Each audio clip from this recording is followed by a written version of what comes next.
The Roman general Germanicus Julius Caesar, nephew of the Emperor Tiberius, died in October of the year 19 CE while on official business in Syria. Although he died of an illness, many, including Germanicus himself, believed that foul play was involved. After he fell ill, an investigation at the house of his arch-nemesis led to some unusual discoveries. What unfolds is a tale of familial jealousy, political rivalry, and a mysterious woman named Martina accused of witchcraft. So what, or who, killed Germanicus? Let's get into it.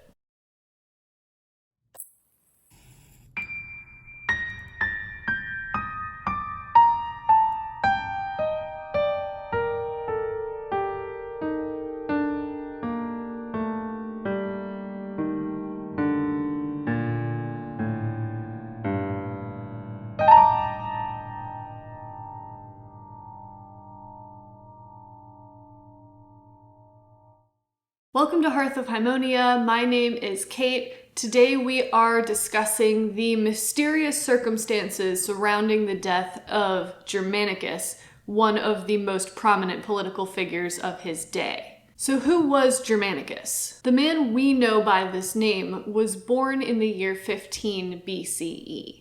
At this time, Augustus was settling in, consolidating power, getting comfortable in the new imperial office that he created for himself, and he was starting to think about who he would appoint to be his heir. Now, the Julio-Claudian family tree is a little bit complicated, so try to bear with me here for just a second. Germanicus, whose real name we can only guess at, was the son of Drusus, a respected Roman general who had won major victories in the region of Germania. Drusus was the brother of Tiberius, who eventually succeeded Augustus as emperor. Tiberius wasn't Augustus's first choice by any means, but unfortunately, all his chosen successors kept dying prematurely. Augustus's wife Livia had a child from her previous marriage, and that child was Tiberius. Augustus had considered adopting Germanicus as his heir, but decided against it. So as part of Tiberius's adoption agreement, he insisted that Tiberius adopt Germanicus as his heir, effectively making Germanicus first in line to be the third emperor. Following in his father's footsteps, Germanicus had a typical, but nevertheless exemplary military career. He already had his father's prestige and his father's honorary name, but that doesn't mean that he never made a name for himself as well. He too went on campaign in Germania and won major victories that not only were practically good for the empire, but symbolically good as well. He was the one who went up to Germania to retrieve the lost standards and to avenge the fallen legions of Varus. And this earned him a reputation back at the capital for being one of the most capable and most patriotic Romans of his day. He was married to Agrippina and had several children, including Caligula, who would eventually become emperor of Rome. I'm sure you've heard of him. And that's basically the backstory of Germanicus, a prominent and accomplished military leader from a military family, related to the imperial family and in line to become the third emperor of Rome. Our story begins when Germanicus is on official business in Syria. The passage I'm going to be talking about today comes from Tacitus's Annales. He writes a year-by-year history of Rome, and this comes from the end of book 2, and I will put a translation of this on my website as well, so if you want to check that out, find it in the link in the description down below, and you can read the full passage for yourself. But I'm going to summarize it here. Essentially, Germanicus is in Syria, but he travels to Egypt where he falls ill. He returns home, but he never makes a recovery and he dies. Now, what makes this story interesting is that after Germanicus falls ill, he starts to suspect that he has been poisoned. Specifically, he thinks that he has been poisoned by the governor of Syria, whose name is Piso. He lets everybody know that he thinks Piso has poisoned him, and an investigation is sent to Piso's house to see what they can find. And it turns out they find a whole bunch of magical objects that seem to be linked to causing Germanicus harm. So at this point, most everybody thinks that Piso is the culprit that caused Germanicus to get sick. Unfortunately, Germanicus doesn't make it. When Germanicus dies, Piso is recalled to Rome. He's put on trial. But unfortunately he dies before the trial can actually take place, and no concrete evidence is ever presented because of his untimely death. So it remains a little bit of a mystery. Now what I want to get into today is a little bit about the investigation, the things that they found in Piso's house, how they are related to magic, and then a little bit more about who possibly killed Germanicus. All right, let's look at the facts. Tacitus tells us that Tiberius appointed Piso to be governor of Syria, ostensibly to keep Germanicus in check. He seems to have been wary of Germanicus and wanted Piso there as kind of a safeguard against Germanicus. Tacitus says that Piso is a man, quote, violent by nature and ignorant of niceties. He's got a difficult personality, and it seems that for the entire time he and Germanicus are in Syria together, Piso does his very best to cause Germanicus trouble at every turn. When Germanicus falls ill, he immediately suspects Piso because they have had such a tense relationship for their entire time in the province. Already the evidence is mounting against Piso by the time that Germanicus falls ill. But Tacitus goes on to describe Piso's reaction to Germanicus's death, which is very suspicious. He observes all of the proper rites and customs that are due for the death of such an important person, but Tacitus tells us that he secretly was rejoicing the entire time. In fact, Piso's wife, a woman named Plancina, was already in mourning for her sister who had passed away, and so she was already wearing mourning clothes. When the news of Germanicus's death came to her, she was so excited that she changed out of mourning clothes back into normal dress. Very suspicious. Not sure if that's true, but that's what Tacitus tells us. Piso is advised by some of his friends after Germanicus's death that he should probably skip town, or at least have a plan for dealing with accusations of poisoning. And Piso chooses to double down and continues to speak ill of Germanicus. He is not sad that Germanicus died. He's advised by people, maybe you should say that this was a very sad thing and yada yada yada, but Piso is having none of this. He's like, no, I'm glad this guy is dead, and I want everyone to know. So that doesn't help his case very much. And lastly, the woman accused of witchcraft, who I'll get into in a minute, her name is Martina, and she is supposedly very good friends with Piso's wife, Plancina. So the evidence against Piso as the likely suspect, quite extensive. There's quite a lot of it in there. So it's really not looking good for Piso, and it also doesn't help that Germanicus himself thinks that Piso is the one who did it. There's also another suspect that Tacitus casually hints at, and that is none other than the Emperor Tiberius himself. Tacitus tells us that Tiberius sent Germanicus in the first place in order to cause him trouble. Now, Tiberius had a reputation already as being an extraordinarily paranoid man, and I don't blame him, to be honest with you. When you're the emperor, especially the second emperor, there's really no guarantee of your position. He was always concerned about plots, assassinations, conspiracies, and as he got older and older, he got more and more and more paranoid. Now, on the surface of things, maybe he didn't have anything to worry about with Germanicus, because Germanicus was already in line to be next on the throne. He was supposed to be the third emperor. He just had to wait for Tiberius to die.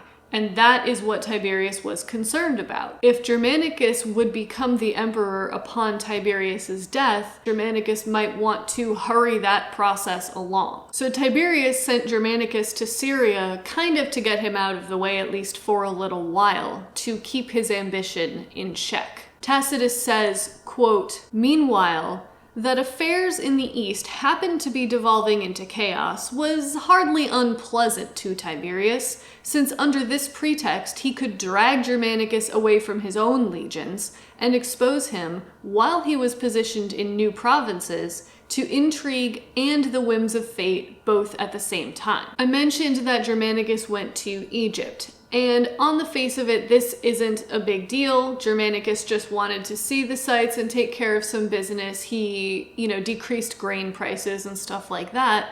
But Germanicus's journey to Egypt made Tiberius nervous for a very particular reason. There was a rule that no one could travel to the province of Egypt without the express permission of the emperor. The province of Egypt itself was technically, legally speaking, the personal property of the emperor. And the reason that the emperor didn't want anybody to go to Egypt is because Egypt was Rome's largest grain supplier. If you are a powerful Roman and you want to take over, maybe go against the government, start a civil war, Rome was very familiar with the idea of civil war. All you had to do was take control of Egypt and then starve out the rest of the empire until your enemy surrendered. So even though Germanicus didn't seem like he was trying to make a move against Tiberius,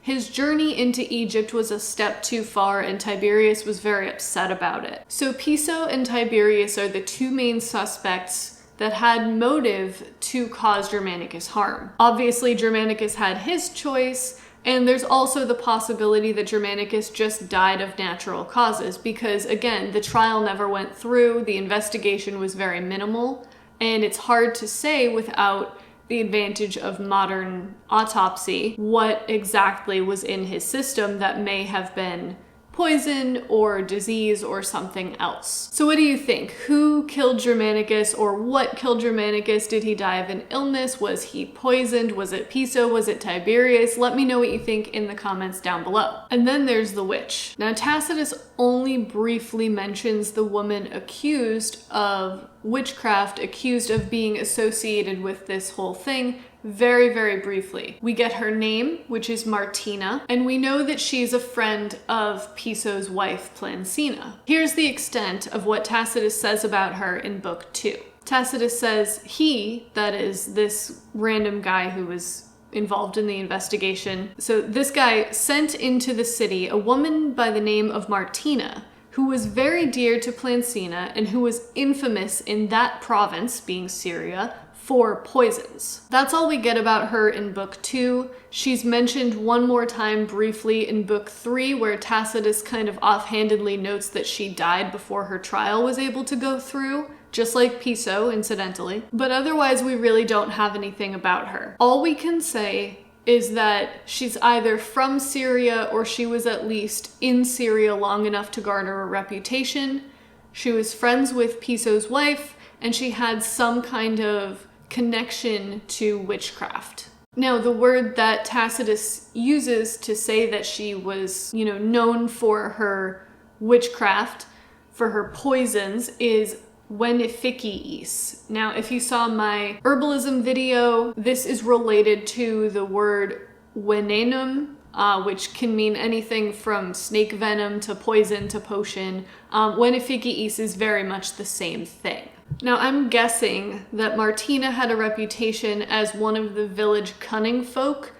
This is a very common thing in most settlements around the ancient Mediterranean, that there would be people who lived maybe on the fringes of society, but who were particularly skilled in herbalism, both for good and for harm.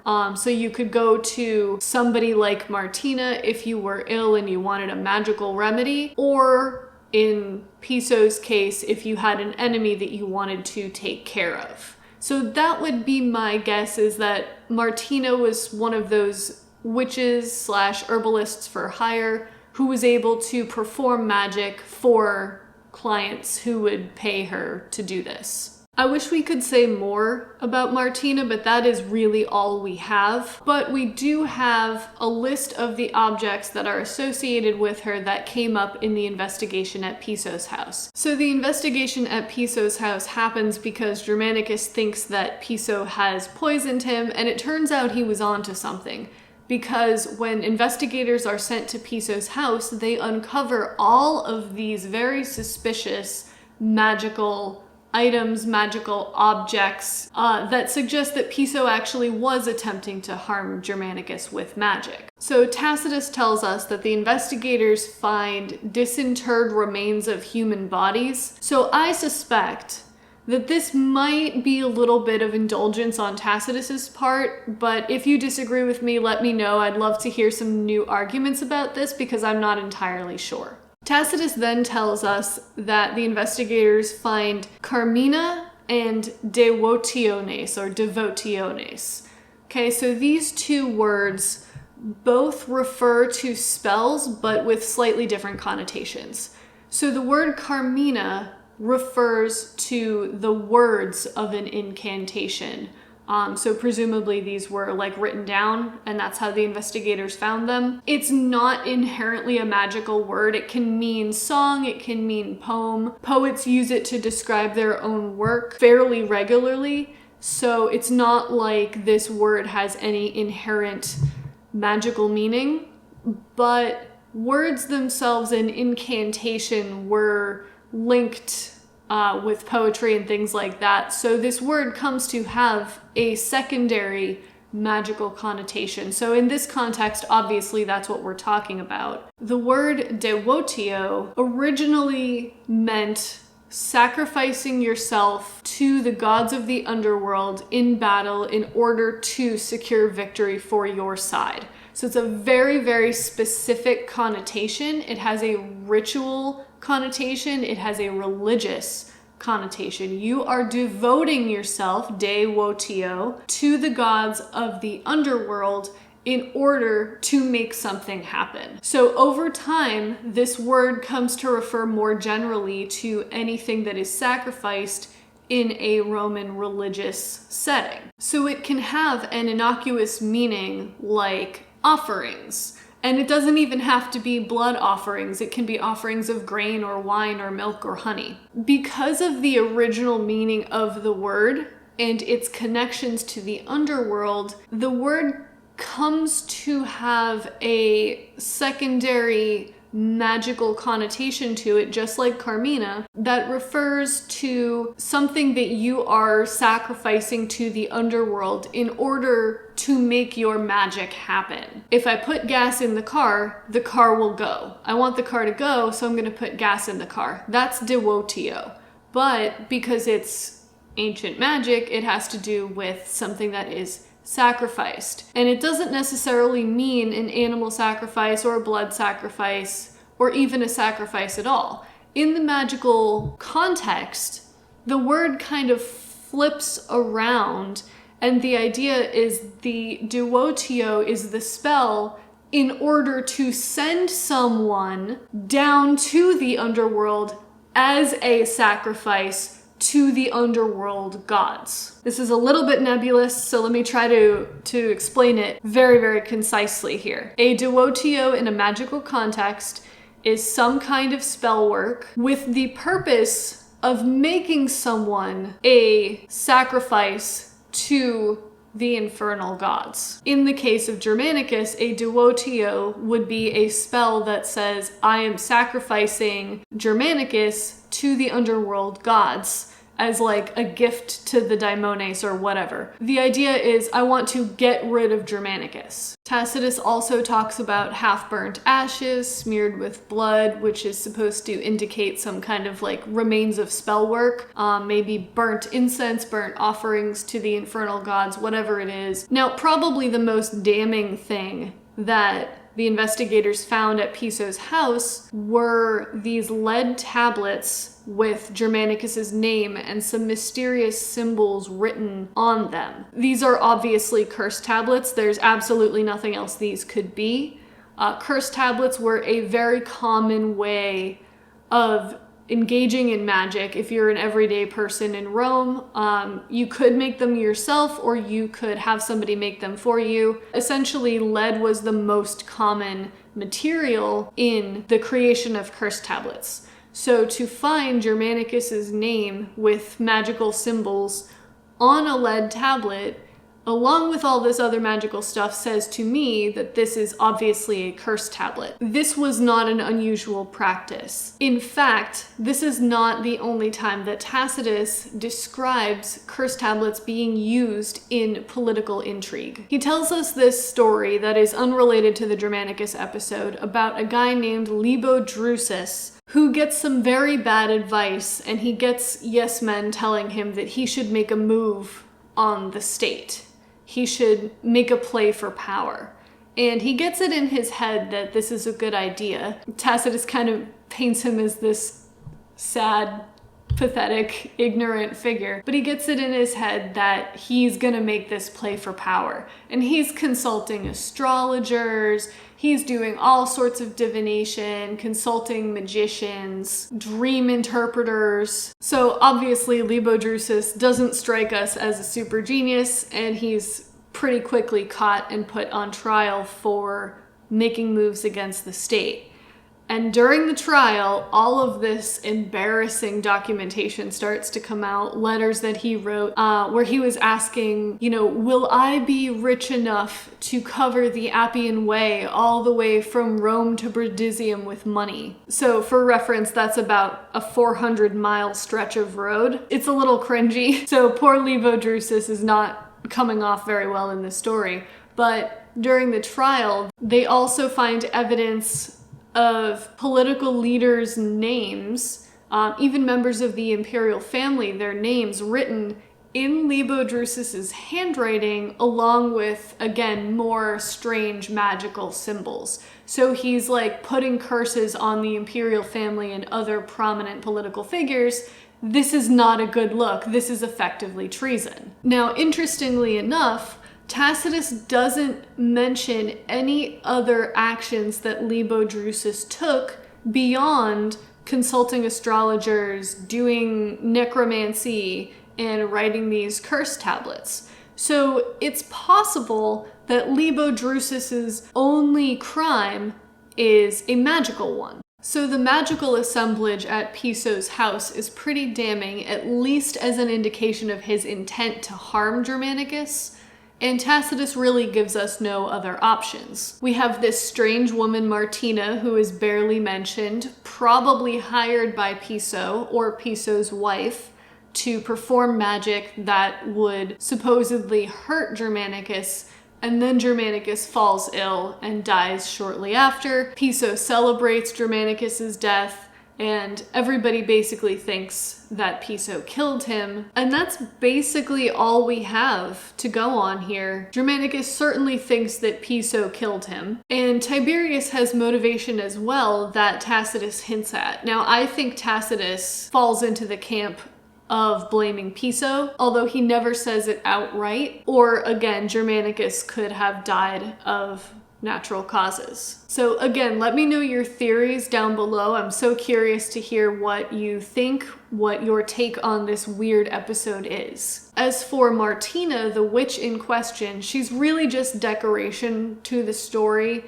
It's not like other accounts where we have long descriptions of the witch, her background, her methods, tools that she uses. We just get Martina was friends with Plancina, and she had a reputation for Veneficiis, and then they found some stuff in Piso's house. The ritual items found at Piso's house are fairly consistent with magic and ritual at this time as far as we understand it. The curse tablets are very, very common. I would say the favorite method of magic in ancient Rome. So it's not surprising that when you're listing magical objects, curse tablets come up, especially when you're trying to do harmful magic. That's like the way to do it. So I'll just say in conclusion, this is one of my favorite stories from the early empire, just because it's so vague and mysterious,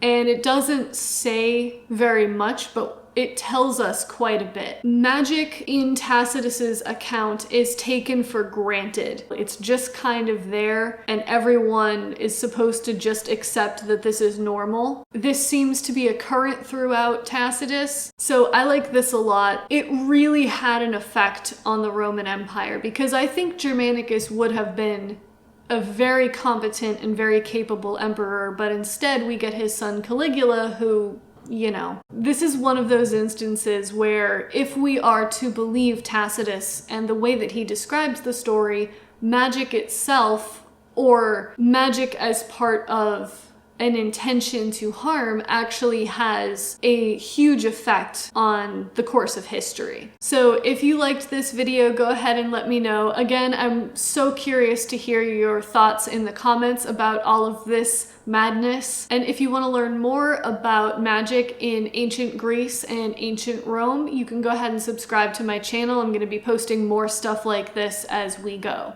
So that is all I have for you today. Thank you so much for watching. I really appreciate it, and I will see you in the next video.